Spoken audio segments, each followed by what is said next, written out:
In this video, we'll be looking at the general form of the trapezoidal rule. This is on your reference sheet. I've written it up the top there.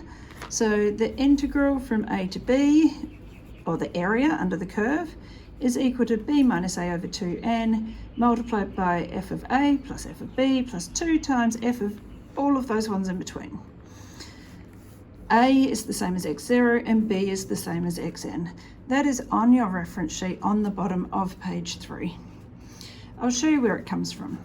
So here's a curve where I want to find the area under the curve. To find the height of each trapezium, I can start by doing b minus a and divide that up into the number of trapeziums. So in this case, n trapeziums. So b minus a over n is the height of each trapezium.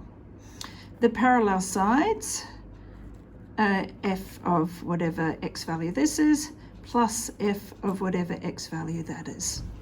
So if we put that into our trapezium formula, for the first trapezium, the one that fills in here, there's our trapezium formula, plus the second trapezium, plus the third trapezium, and so on.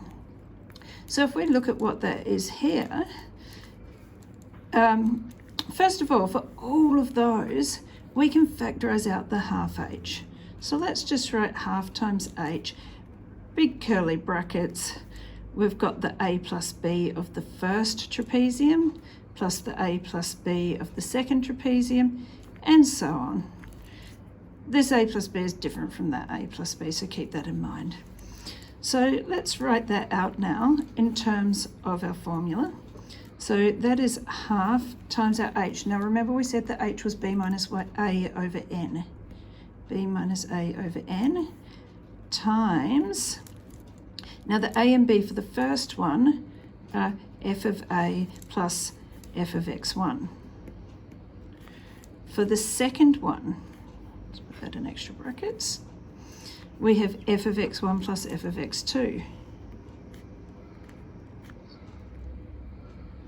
For the third one, f of x2 plus f of x3. x2 plus f of x3, and so on. For the very last one, it would be f of xn minus 1 plus f of xn, which is f of b. Close all the brackets at the end. Now let's just tidy that up a little bit. You can see this first bit is b minus a over 2n. Inside the brackets, we have our f of a plus f of x1, and there's another f of x1 here, so 2 times f of x1, plus 2 lots of f of x2. And that's going to keep going like that right up to the end, and the very last term would just be f of b on its own. There's only one of those because it's at the end of the bracket. If there was another trapezium, there'd be another f of b for that one. And then if we just tidy that up just a little bit more, we've got that still the same. We've got our f of a. I'm going to bring this f of b back to the start. And then there are 2 of all the ones in between.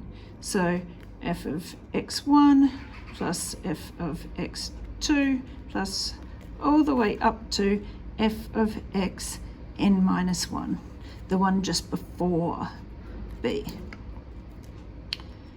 And that's where the formula comes from.